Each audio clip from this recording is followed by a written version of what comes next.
In March of 1984, a mistake made by doctors who hadn't slept in 36 hours killed an 18-year-old girl named Libby Zion.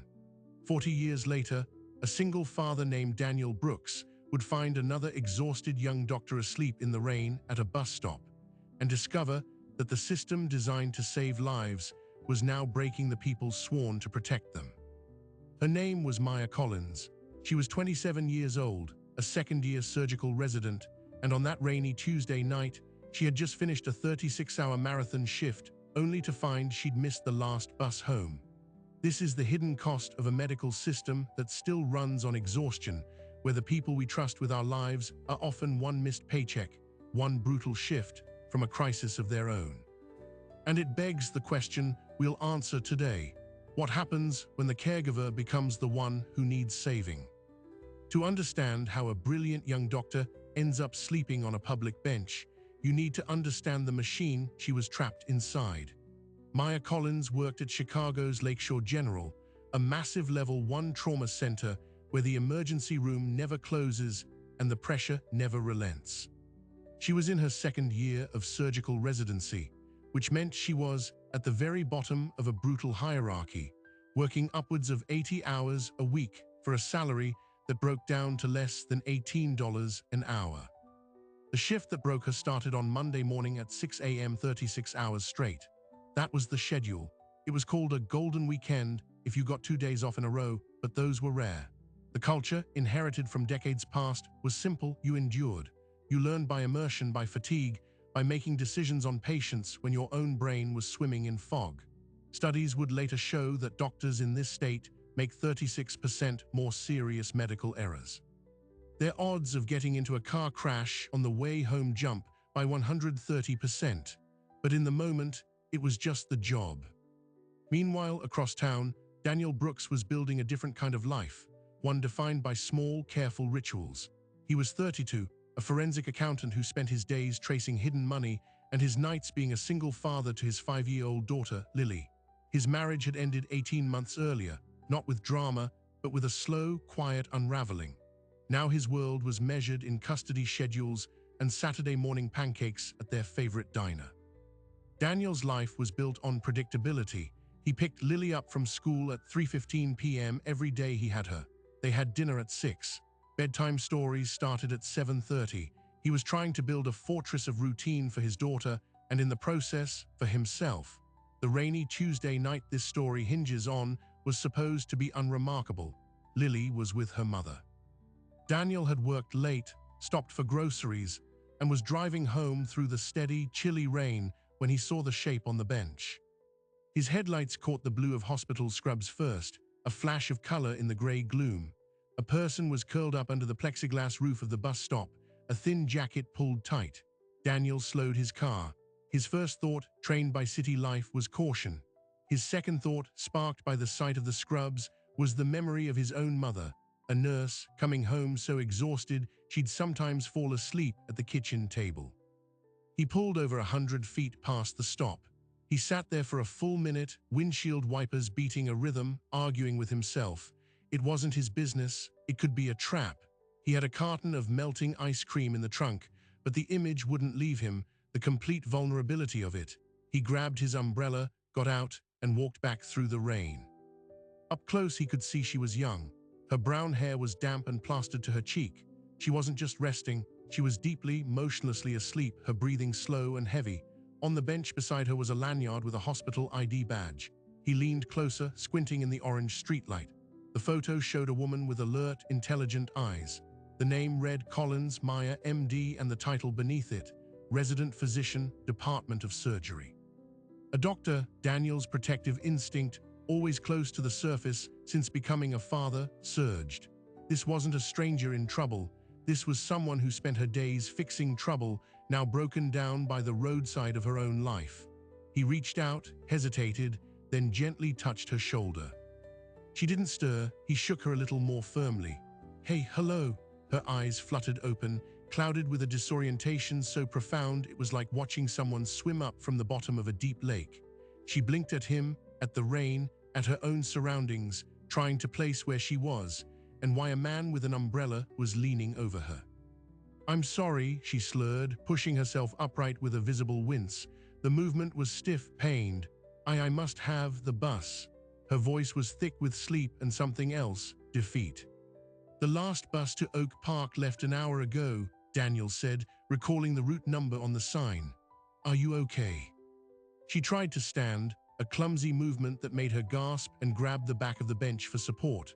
That's when Daniel saw the true depth of her exhaustion. It was in the tremor in her hands, the gray pallor of her skin under the street lamp, the way her eyes couldn't quite focus. This was beyond tired. This was system failure. I'm fine, I'll call a cab, she mumbled, patting the pockets of her scrubs fruitlessly. Her phone, when she finally found it, was dead. Let me give you a ride, Daniel heard himself say.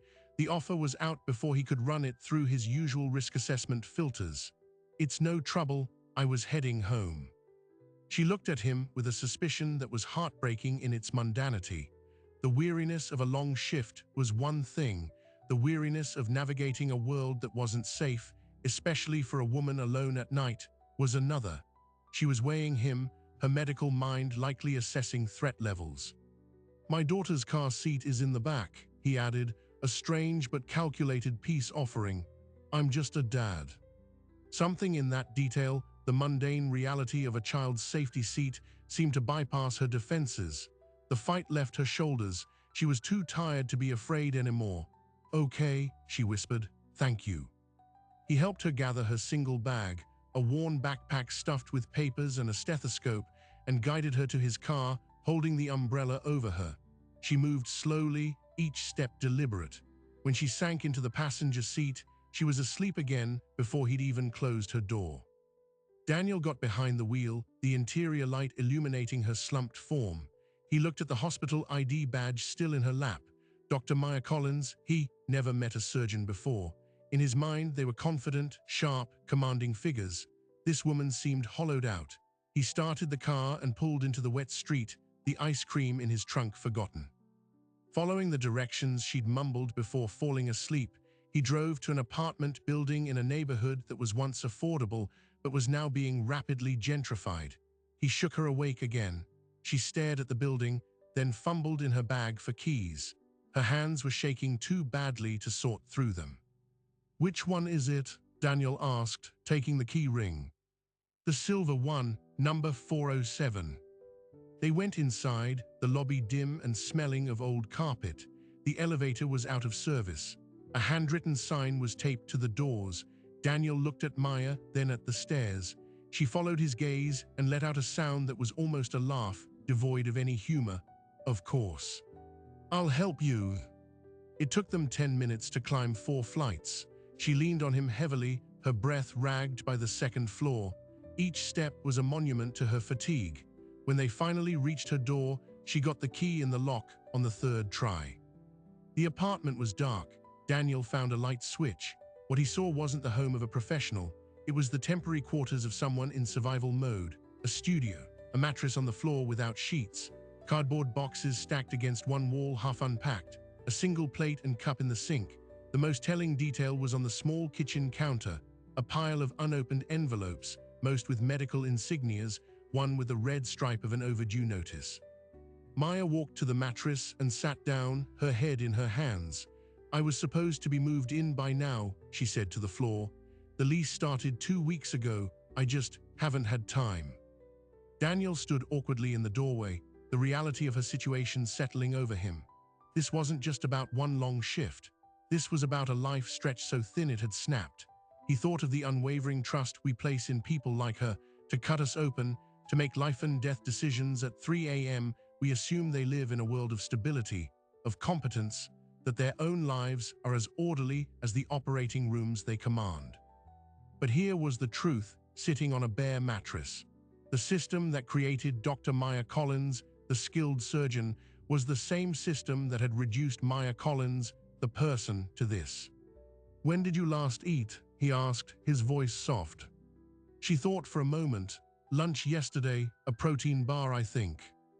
Without a word, Daniel walked to her small fridge and opened it. It was nearly empty. A half-full bottle of water, a condiment packet, something unidentifiable in a takeout container. He closed it. He looked at her, at the proud, broken woman trying not to cry from sheer exhaustion, and made a decision that would unravel both their carefully constructed lives. "Get your coat," he said. "You're not staying here tonight." Maya didn't argue. The last of her resistance had been spent on the climb up the stairs. She let Daniel guide her back down to his car, a silent admission that her own world had become unlivable. The drive to his apartment was quiet, the only sound the rhythmic swipe of the wipers and Maya's shallow breathing as she fought to stay awake. Daniel kept glancing at her, this stranger in his passenger seat who represented a category of person he'd always placed on a pedestal. Doctors were supposed to be the ones with the answers, the stable ones. The cognitive dissonance was jarring. His own home, in contrast to hers, was a shrine to controlled chaos. A modest two-bedroom in an older building, it was meticulously organized out of necessity.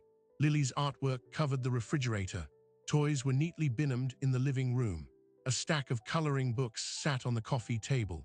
It was the domain of a man who had learned to be both mother and father, and who used order to keep the loneliness at bay. "You can take the cooch," Daniel said, grabbing a blanket and a pillow from a hallway closet. "Bathroom's down there if you need it." Maya stood in the middle of the living room, looking utterly lost. The professional veneer had completely cracked. I don't know how to thank you," she said, her voice small. "This is so far beyond." "It's just a cooch," Daniel interrupted gently. "Don't overthink it." He busied himself in the small kitchen, putting the ruined ice cream away and filling a glass with water. When he handed it to her, he saw her hands were still trembling. "When you said you worked 36 hours, is that normal?" Bitter, exhausted smile touched her lips. "It's the tradition, the Ironman. We're technically capped at 80 hours a week averaged over a month, but nobody actually logs the real hours. You'd get your program in trouble, so you lie." She took a long drink of water. "My shift started yesterday at 6 a.m. 2 traumas, an appendectomy, 7 consults, pages every 20 minutes. I haven't slept since Monday night. I think I sat down at the bus stop just to rest my eyes for a second." Daniel did the math in his head. That was over 32 hours without sleep. He couldn't imagine functioning, let alone making life-altering decisions for other people. And they let you drive home like that. "They do let us. They just assume we will. There's no system for it. No sleep rooms for residents, not really. You're just expected to manage." She sank onto the couch, the weight of it all pressing down visibly. "The bus was my system. I missed it." This was the first crack in the facade, the first glimpse into the machine. Daniel sat in the armchair across from her. "Can I ask, what happened to the Libby Zion rules? I thought they changed things after that girl died." Maya looked at him, surprised he knew the name. "They did. In 1987, New York limited shifts to 24 hours and 80-hour weeks. The whole country followed in 2003. But here's the thing you don't learn until you're inside. The culture doesn't change just because a rule does. The pressure is still there. The unspoken expectation is that you're tough enough to handle it. If you complain, you're weak. If you ask for relief, you're not dedicated. So the mistakes just get buried deeper." She was talking now, the words spilling out in a tired river, as if the dam had finally broken. Daniel listened, not as a forensic accountant, but as a human being horrified by the balance sheet. She told him about the salary, $63,000 a year for 80-plus hour weeks, which broke down to less than $18 an hour. She told him about the $300,000 in medical school debt accruing interest in the background. She told him about the imposter syndrome that was weaponized by the system, the constant fear that if you showed any vulnerability, they'd realize they made a mistake letting you in. "Why did you move?" Daniel asked, gesturing back toward her empty apartment. "My old place sold. New landlord doubled the rent. I had 30 days to find something. This was all I could afford that was still within a 30-minute drive of the hospital, which is a requirement for on-call." She rubbed her eyes. "I got the keys, threw some boxes in, and then got slammed with a week of night float. I've been sleeping in the on-call room when I can, which is against policy, and changing in the hospital locker room." The bus stop, that was a new low. Daniel was silent for a long moment. The puzzle pieces were snapping together, forming a picture of institutional failure. The brilliant young surgeon was also a financially precarious, sleep-deprived tenant one step from homelessness. The system was built on her exploitation, and it was only by sheer grit that she hadn't collapsed sooner. "Get some sleep," he said finally, his voice firm. "We'll figure out the rest tomorrow." Maya was asleep almost before he finished the sentence, the deep, immediate sleep of the utterly depleted. Daniel watched her for a minute, then turned off the lights and went to his own room. He didn't sleep. He lay in the dark, listening to the rain and thinking about structures, the structures of hospitals, of residencies, of debt, the fragile structure of a single father's life, and how one act of kindness had just made his carefully built structure collide with a failing one. The next morning, Lily came home. Daniel had completely forgotten, in the surreal bubble of the night before, that it was his Wednesday. Jessica dropped Lily off at 8 a.m., as precise as always. The little girl burst through the door, a whirlwind of pink backpack and 6-year-old energy, and stopped dead at the sight of a stranger sleeping on their couch. "Daddy," Lily whispered, her eyes wide. "Who's that?" Daniel, who had been making coffee, hurried over. "SHH, sweetheart, that's Maya. She's a doctor, and she was very tired, so she's resting here." Lily processed this with the serious gravity of a first grader. "Is she sick?" "Just very, very tired from helping people." At the sound of their voices, Maya stirred. She blinked, disoriented, and then the memory of where she was flooded back. She sat up quickly, smoothing her scrubs, her professional mask instinctively slamming back into place when she saw the little girl. "Oh, hello." "This is my daughter, Lily," Daniel said. "Lily, this is Dr. Collins." "You can call me Maya," she said softly, offering a tired smile. Lily was fascinated. "You're a real doctor, like with a needle." Maya's smile became more genuine, Maury-like with a scalpel. "I help fix people inside." "Cool," Lily declared. Then, with the brutal honesty of children, she asked, "Why were you sleeping on our couch?" Daniel braced himself, but Maya just laughed, a real, unguarded sound that changed her entire face. "Because I was too tired to get home. Your dad was very kind to me." This seemed to satisfy Lily, who then launched into a detailed account of her upcoming school play. Daniel watched the interaction, something tightening in his chest. Maya listened to Lily with a focus most adults didn't bother to give a child. She asked questions, remembered the name of the fictional cat in Lily's play, and didn't once look at her phone. Over pancakes, which Daniel insisted on making for everyone, the conversation turned. Maya was due back at the hospital at noon for another, thankfully shorter, shift. The reality of her situation reasserted itself like a cold tide. "I should go," she said, staring into her coffee. "I need to figure things out." "Where?" Daniel asked simply. She had no answer. The apartment with no bed, the hospital where she couldn't officially live, a 90-minute commute to her parents' house in Wisconsin, which wasn't feasible with her call schedule. Daniel made another decision, one that defied every cautious bone in his body. "Stay here for a few days, until you can get your apartment set up. At least here you can sleep in a real bed when you're off." He gestured to the second bedroom, which was his office, but had a pull-out couch. Maya stared at him. "Daniel, I can't. You don't even know me. I'm a stranger." "You're a doctor who just worked 36 hours to save lives and had nowhere to sleep. I know enough." He paused. "And Lily likes you. That's a pretty good character reference." So an arrangement was made, temporary and fragile. Maya would use the office as a crash pad between shifts. She insisted on paying rent, which Daniel flatly refused. They settled on her buying groceries, a compromise that allowed her to salvage a shred of dignity. For the next week, a strange new routine took shape. Maya would come home from her shifts, sometimes 12 hours, sometimes 24, ghost-like with fatigue, shower, and collapse into sleep. On her rare days off, she'd slowly unpack boxes from her car, bringing a few items at a time to her real apartment.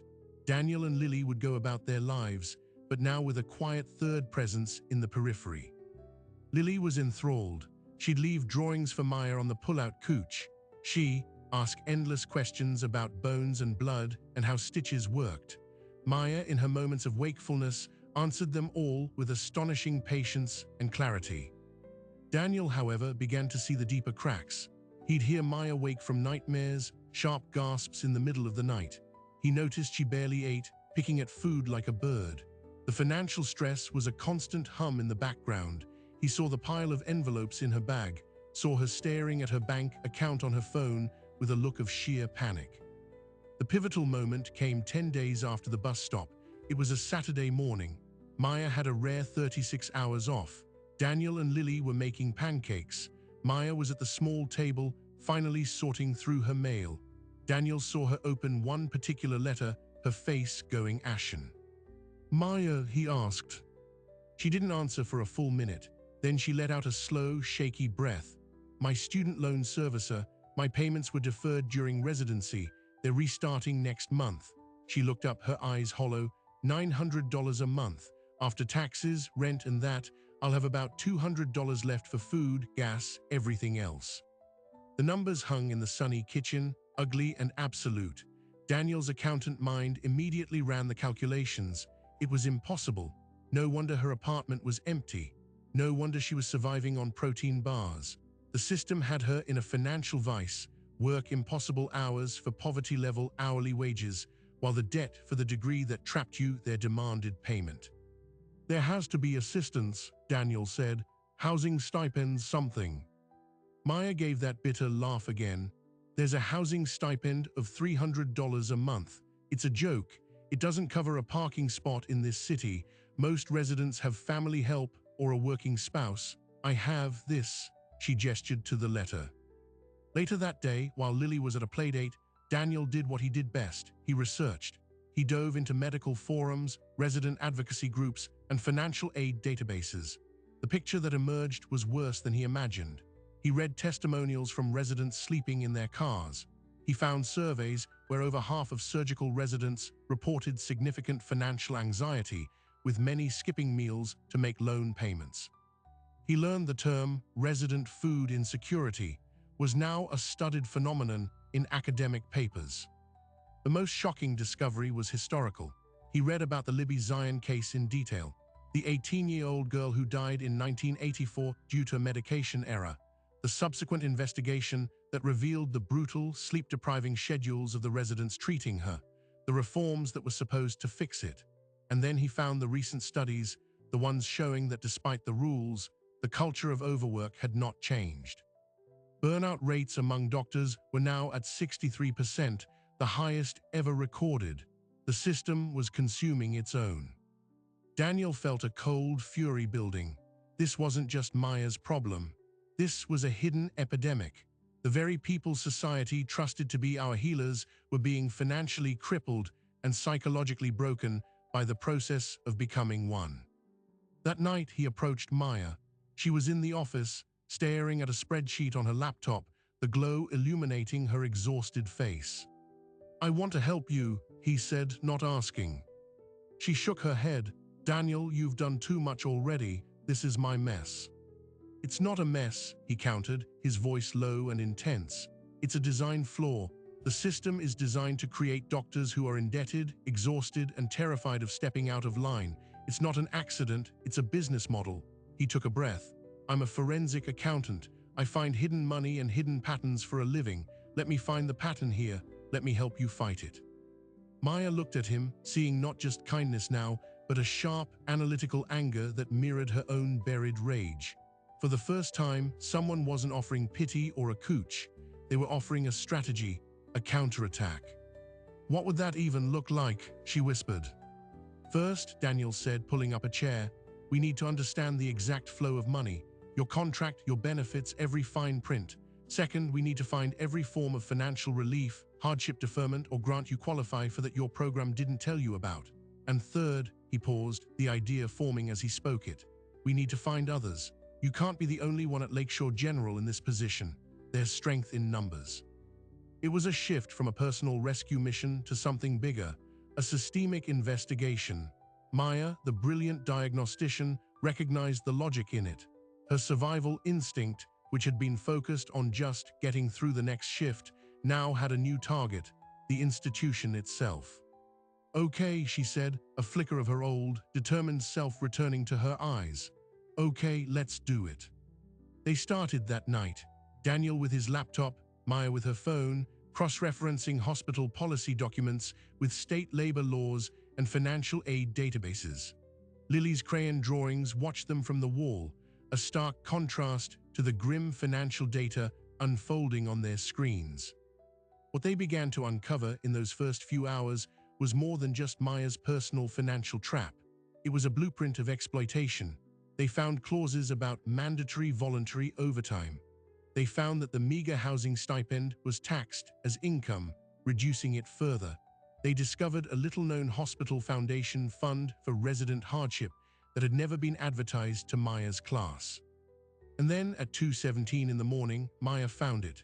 A PDF buried deep in the hospital's internal portal, an old scanned memo from 8 years prior. It was a cost-benefit analysis from the hospital's finance department, comparing the expense of building a dedicated, on-site residence for interns and residents versus the current model of compensated self-housing.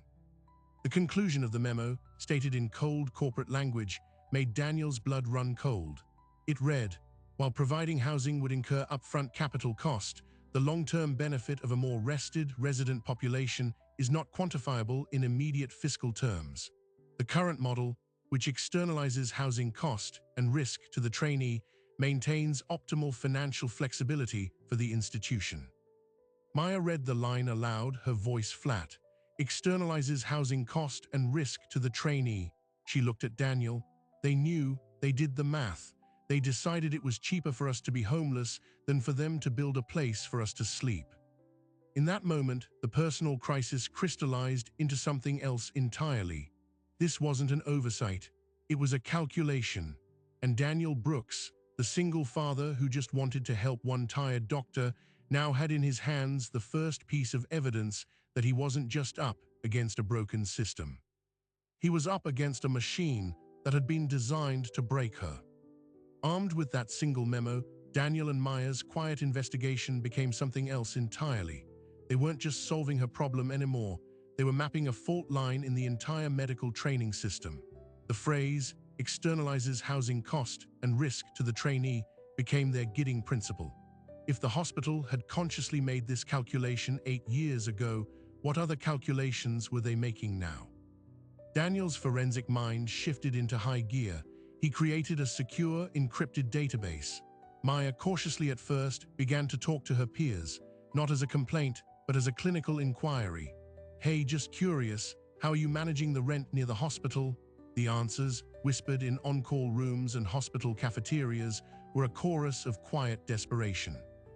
There was Ben, an internal medicine resident who was living in a converted garage 45 minutes away and sleeping in his car between double shifts. There was Priya, a pediatrics resident who was secretly on food stamps, too ashamed to tell anyone in her program. And then there was Carlos, a fellow surgical resident with Maya, who revealed the most damning practice of all, the hospital's moonlighting policy. Moonlighting is when residents pick up extra paid shifts at other hospitals to make ends meet.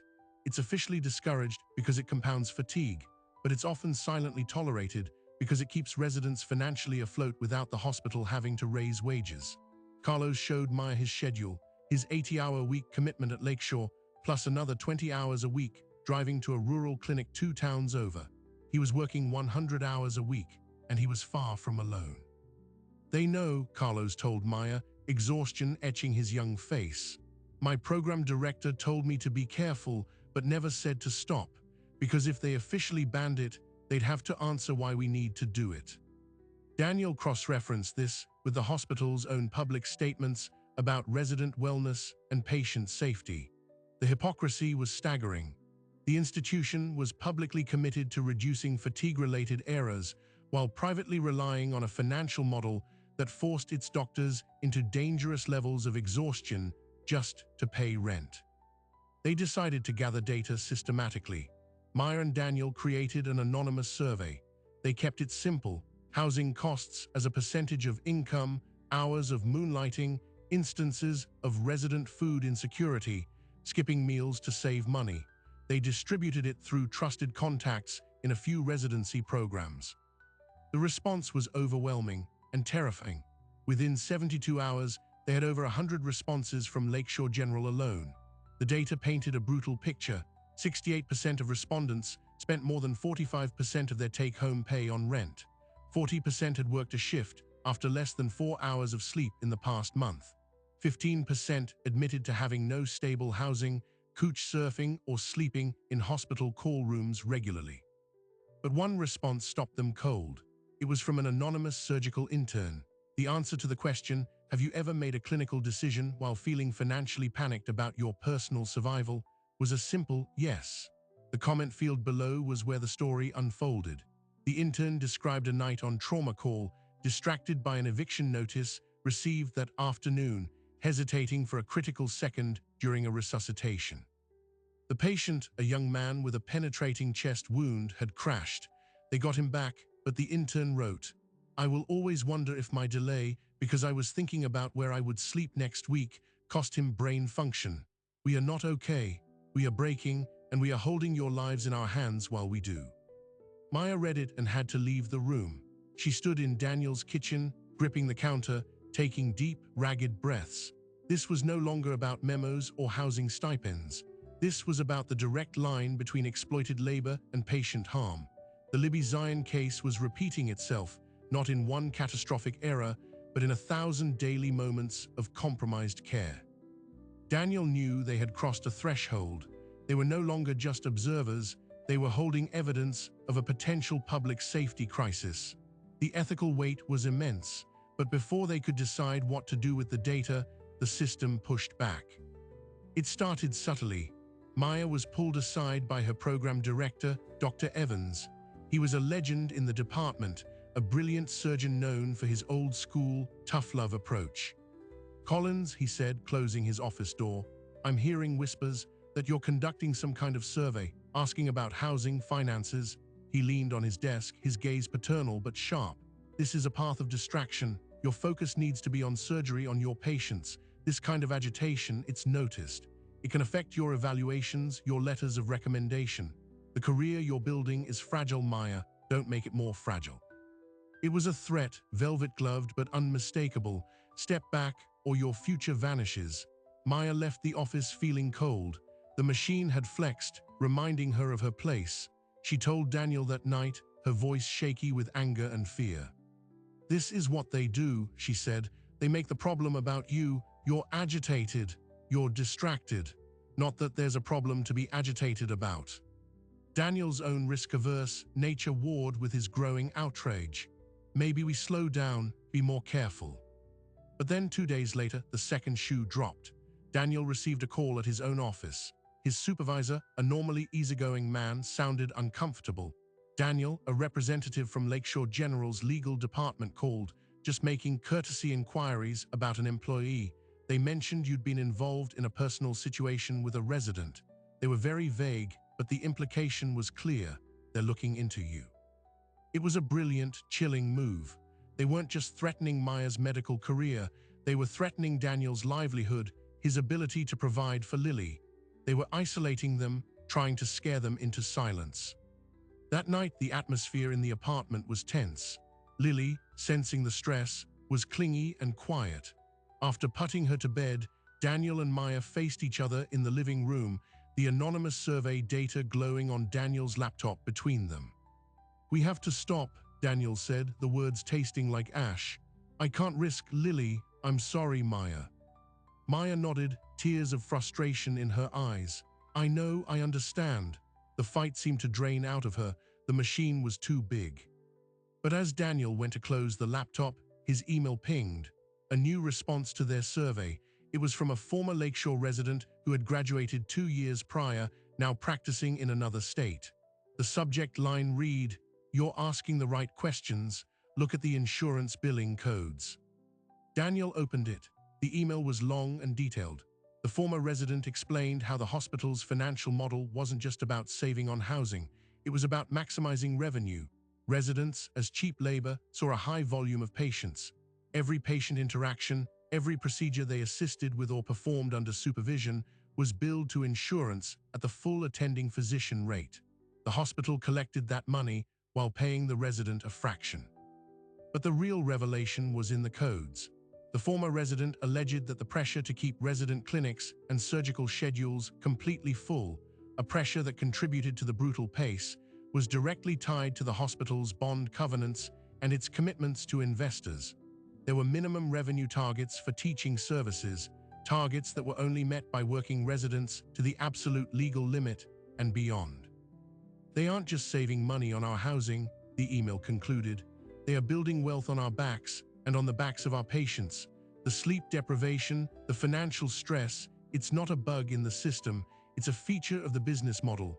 Find the internal budget reports for the Graduate Medical Education Office. Follow the money. Daniel read the email aloud, his voice growing steadier with each sentence. The fear was still there, but it was being overtaken by a cold, clear fury. This wasn't just institutional neglect. This was financial engineering with human lives as the raw material. Maya looked at him, a new resolve hardening her features. If we stop now, they win, and nothing changes. Maury Myers will be on bus stops. Maury patients will have doctors who are thinking about eviction notices instead of EKGS. They're threatening my job, Daniel said, but the protest was weak. And they'll keep threatening anyone who tries to see the truth, Maya countered. Unless we have something so big, so public, they can't bury it. She pointed to the laptop. The budget reports. If we can prove that direct link between patient volume targets, resident exhaustion, and hospital profit. It was the wait, it gets worse moment, but it was also the this is how we fight back moment. The personal threats had backfired. They had clarified the enemy. Daniel thought of Lily, of the world she would grow up in. Did he want her to be treated someday by a doctor who was homeless? Did he want her to be that doctor? Okay, he said, a calm settling over him. New plan. We don't just need data. We need a document, a narrative.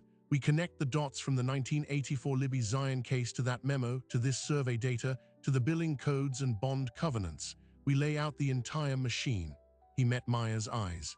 And then we don't take it to the hospital administration. We take it to the one place they can't silence. The media, Maya breathed. Not just any media, Daniel said, his accountant's mind racing ahead. We need an investigative outlet with lawyers. We need to make it so that by the time Lakeshore General knows what's happening, the story is already in the world, and their only move is to respond to it. The next phase was clandestine, stressful, and focused. They worked in the dead of night. Daniel used his professional networks to discreetly connect with a non-profit journalism organization specializing in healthcare investigations. Maya, with surgical precision, began gathering the final, most sensitive piece, the internal budget documents. She couldn't access them directly, but she knew who could. She went back to Carlos, the moonlighting resident. She showed him the former resident's email. She didn't ask him to take a risk. She simply told him what they were doing and why. Carlos, who had just finished a 30-hour shift, looked at the data on his own financial ruin and the story of the distracted intern. He was silent for a long time. My sister was a patient here last year, he finally said, his voice thick. What if her doctor was someone like me, running on no sleep because I had to pay off my loans? He made a decision. The GME office administrator, she's sympathetic. She sees our pay stubs, I'll talk to her. It was the biggest risk yet. Involving another person exponentially increased the chance of exposure, but it was also their only shot. The administrator, a woman named Ruth who had worked at the hospital for 30 years, proved to be the unexpected key. She had watched resident salaries stagnate while hospital executive bonuses soared. She was nearing retirement. She had little left to lose. A week later, a plain manila envelope appeared in Daniel's mailbox at work. No return address. Inside were printed copies of internal budget reports for the Graduate Medical Education Department from the past 5 years. Daniel spread them out on his living room floor, Lily's crayons pushed to the side. The numbers told the story. Year after year, the revenue generated by resident-run clinics and surgical assists increased dramatically.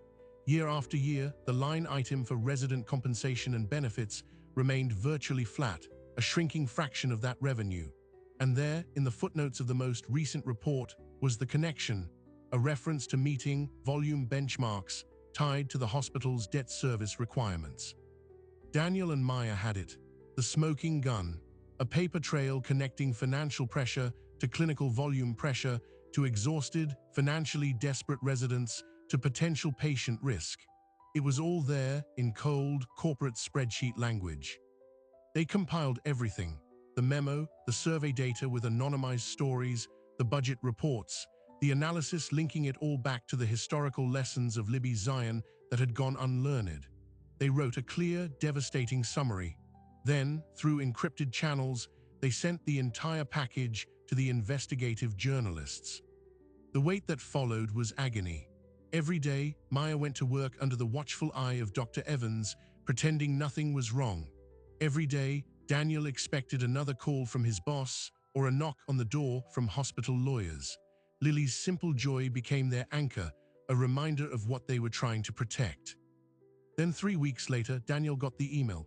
The subject line, publication tomorrow. The investigative team had verified the documents. They had interviewed other residents anonymously. They had gotten comments from patient safety experts and healthcare economists. The story was ready. It would be published online at 6 a.m. the next morning, with simultaneous coverage on a major national news network.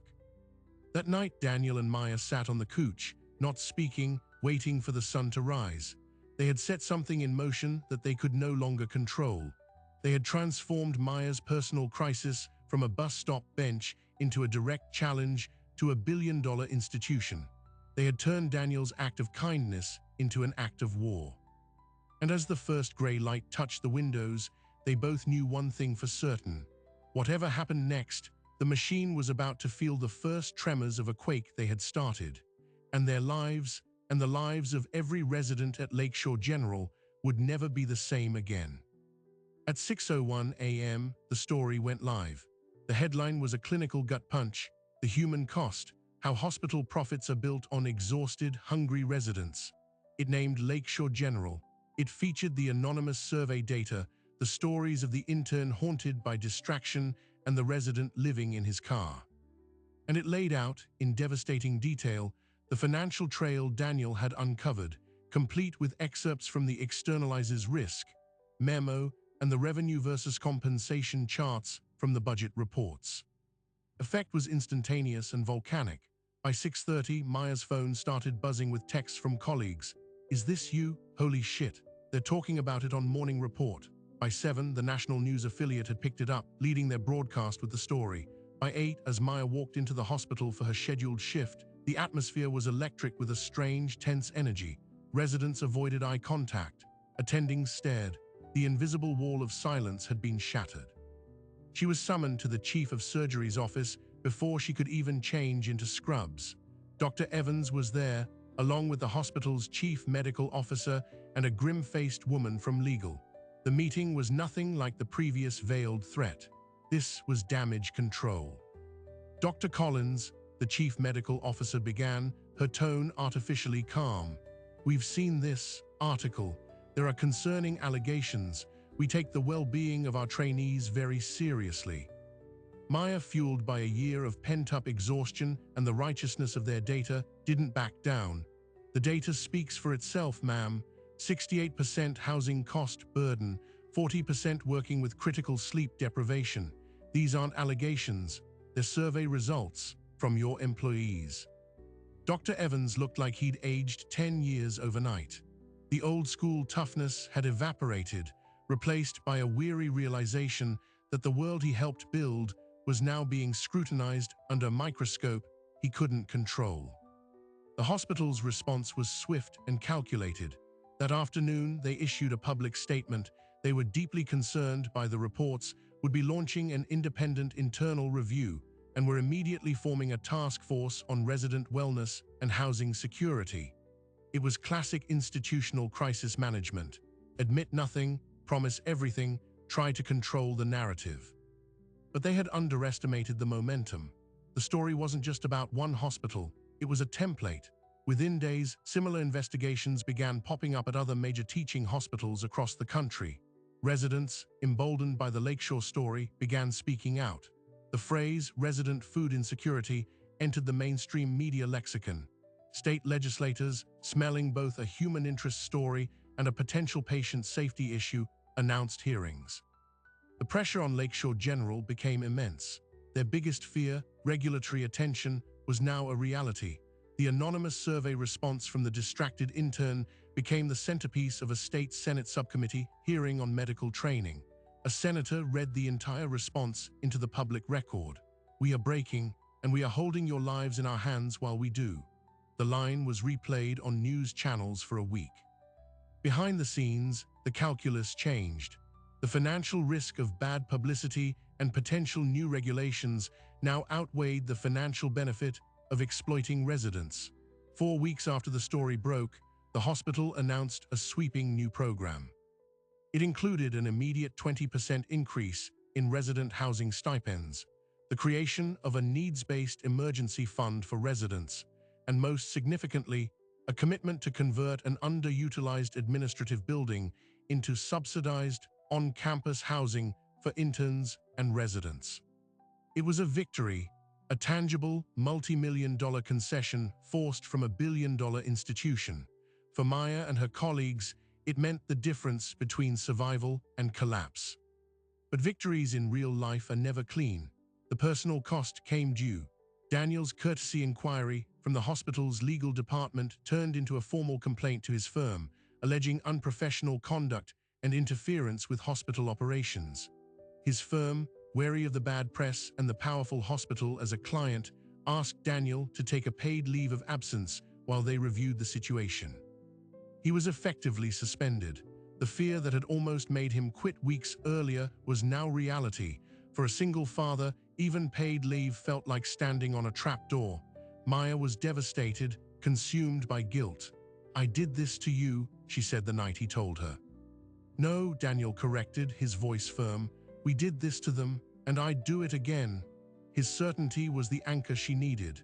They had leaned on each other to start the fight. Now they leaned on each other to weather the backlash. Lily, in her simple wisdom, became their compass. "Daddy's home more now," she observed one day. "That's good." And Maya smiles with her eyes now. "That's better." She was right. The constant gray pallor of exhaustion was lifting from Maya. The emergency fund allowed her to finally buy a bed, to stock her apartment with groceries. The increased stipend meant she could stop moonlighting. For the first time in years, she worked only 80 hours a week. It felt like a vacation. Her clinical performance, always good, became sharper. She slept. She ate. The haunted look began to fade.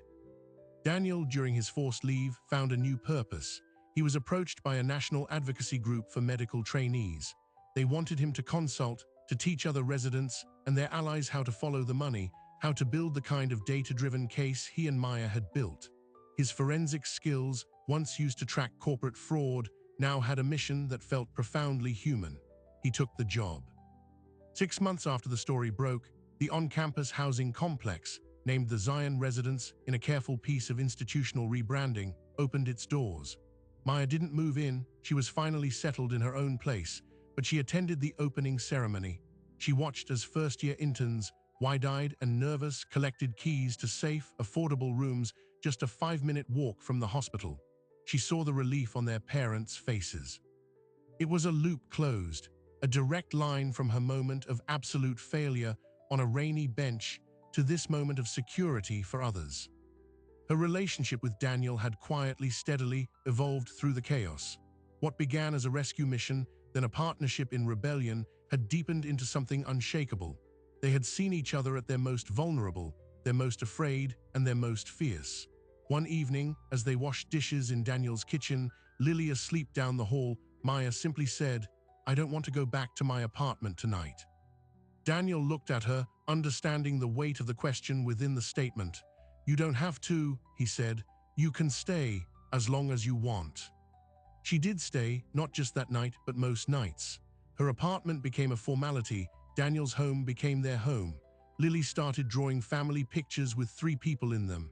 Jessica, after initial wary suspicion, saw the profound positive effect Maya had on both her daughter and her ex-husband. She gave her quiet, grudging blessing. The final, surprising detail emerged a year later.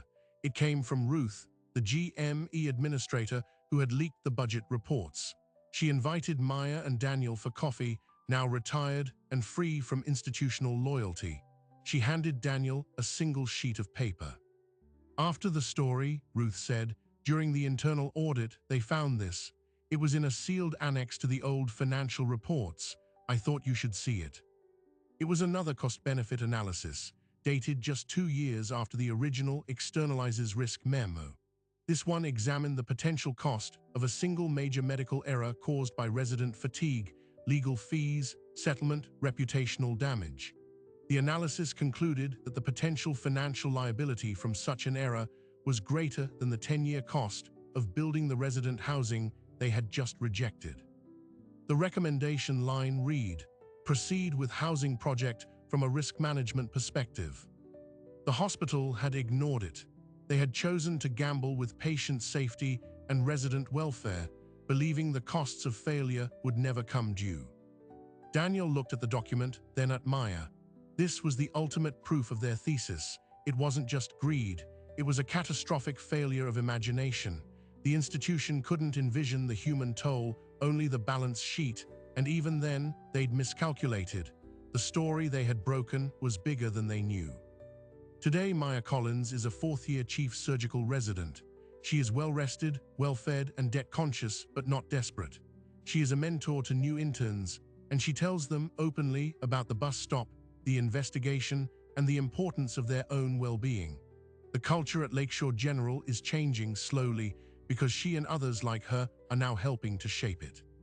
Daniel Brooks works full-time for the advocacy group. He and Maya live together with Lily in a slightly bigger apartment. They are a family built not from traditional beginnings, but from shared courage and a willingness to say yes when the world expected no. The machine felt the quake. It adjusted.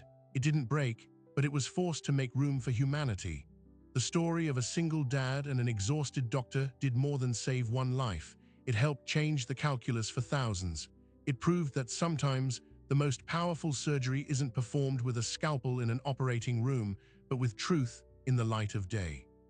So what does this story, which began with a single act of kindness on a rainy night, actually tell us? It tells us that the most vital systems in our society, the ones responsible for our health, our safety, our care, are often held together by the silent suffering of the very people who run them. We design machines for efficiency and forget to check if the human beings inside the machine are still alive. The story of Daniel and Maya is a blueprint. It's a map of how quiet desperation, when met with compassion and forensic courage, can become an irresistible force. It proves that data is the language that power understands, and that sometimes the most subversive thing you can do is to care for a stranger enough to follow their pain all the way back to its source. Libby Zion's death in 1984 was a warning we heard, but didn't fully heed. We changed rules, but not the underlying calculus that valued profit over people, volume over vigilance. Maya Collins on a bus stop bench was that warning, personal and immediate. This time, because one man stopped, because they chose to investigate rather than just recover, the outcome was different. A residence hall now bears Libby Zion's name. Future doctors will sleep there, safer and more secure because of it. But the work is never finished. For every institution reformed, there are others operating on the same old calculus. For every resident housed, there's a nurse, an EMT, a social worker facing their own version of this crisis. The question this story leaves us with is not just about hospitals, it's about all the essential workers we rely on. How many are one missed bus, one unexpected bill, one brutal shift away from their own bench in the rain? And what does it cost all of us when they are? The invitation here is to look closer. The next time you encounter someone who seems to have it all together, the professional, the caregiver, the expert, remember Maya. Remember that competence often masks a silent struggle, and that the structures we take for granted are built on individual resilience that has limits. Your act of seeing, of asking, of refusing to accept that this is just how it is, might be the catalyst that changes everything for them and for the system that touches us all. Daniel and Maya built a family from that refusal. They built a safer hospital. They built a movement. And it all started with a simple choice, in the rain, to see a person instead of a problem. Your version of that choice is out there, waiting. If you believe stories like this matter, that they have the power to not only move us, but to move the world, then hit that subscribe button. Your support allows us to find and tell the next story that needs to be heard. Thanks for watching, and I'll see you in the next one.